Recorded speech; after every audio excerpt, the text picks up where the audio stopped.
A história da não monogamia. De onde vem essa prática?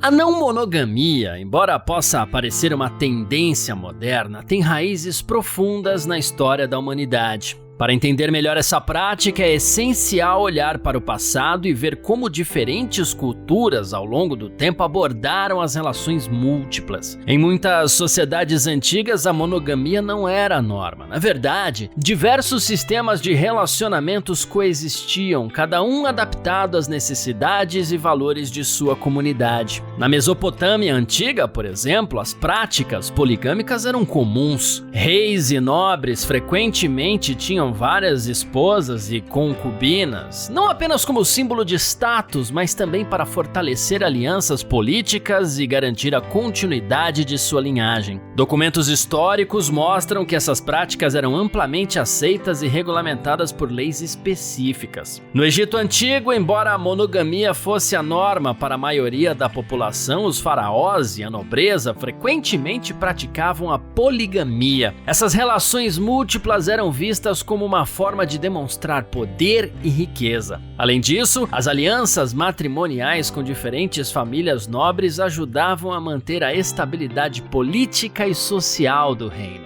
Na Grécia Antiga, a não monogamia também estava presente, especialmente entre os homens de classes superiores. Além das esposas, era comum que os homens tivessem hetairas, mulheres educadas que forneciam companhia intelectual e sexual, e concubinas. As relações homossexuais entre homens também eram aceitas e muitas vezes vistas como parte importante da educação e desenvolvimento pessoal. No Império Romano, a estrutura familiar era centrada na figura paterna, que tinha autoridade sobre todos os membros da família. Os romanos praticavam a monogamia, mas os homens livres tinham a liberdade de manter relações extraconjugais com escravas e concubinas. As mulheres, por outro lado, eram esperadas a manter a fidelidade estrita aos seus maridos. As sociedades indígenas da América do Norte, como os nativos americanos, também tinham práticas de não monogamia. Tribos como os Comanches e os Xoshones praticavam a poligamia, onde um homem poderia ter várias esposas. Essas relações eram baseadas em necessidades econômicas e sociais, como o aumento da força de trabalho e a criação de alianças entre diferentes famílias e clãs. Na África, muitas culturas praticavam a poligamia como parte integral de suas estruturas sociais. Em sociedades como os Zulus e os Maçais, a poligamia era uma prática comum e respeitada. Ter várias esposas era visto como um sinal de riqueza e status, além de ser uma maneira de garantir descendência e apoio mútuo dentro da comunidade. Com o advento das relações abraâmicas, como o judaísmo, cristianismo e islamismo, a monogamia começou a ser promovida como ideal moral e social. No entanto, mesmo dentro dessas tradições, práticas poligâmicas persistiram. No Antigo Testamento, figuras como Abraão, Jacó, Davi e Salomão tinham múltiplas esposas e concubinas.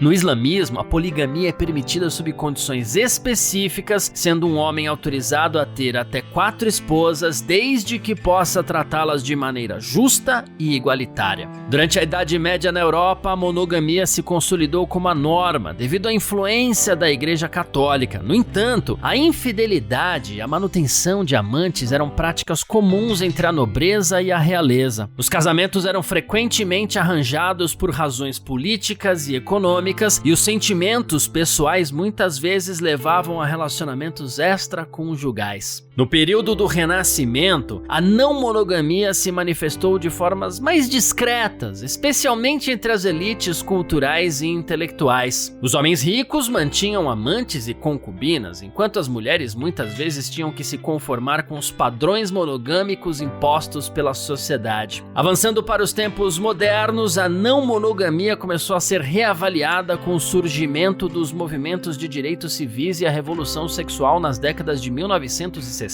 e 1970. O poliamor, relacionamentos abertos e outras formas de não monogamia consensual começaram a ganhar visibilidade e aceitação. As pessoas começaram a questionar as normas tradicionais de relacionamento e buscar formas de amor e intimidade que melhor se alinhassem com suas necessidades e valores pessoais. Hoje, a não monogamia continua a evoluir e se diversificar. Com o advento da internet e das redes sociais, comunidades de não monogâmicos podem se conectar, compartilhar experiências e oferecer suporte mútuo de maneiras que antes não eram possíveis. A aceitação e a visibilidade da não monogamia estão crescendo, embora ainda existam muitos desafios e preconceitos a serem superados. Entender a história da não monogamia nos ajuda a perceber que as formas de relacionamento são culturalmente construídas e variáveis ao longo do tempo. Não há uma única maneira correta de se relacionar, mas sim uma diversidade de possibilidades que podem ser exploradas de acordo com as necessidades e desejos de cada indivíduo.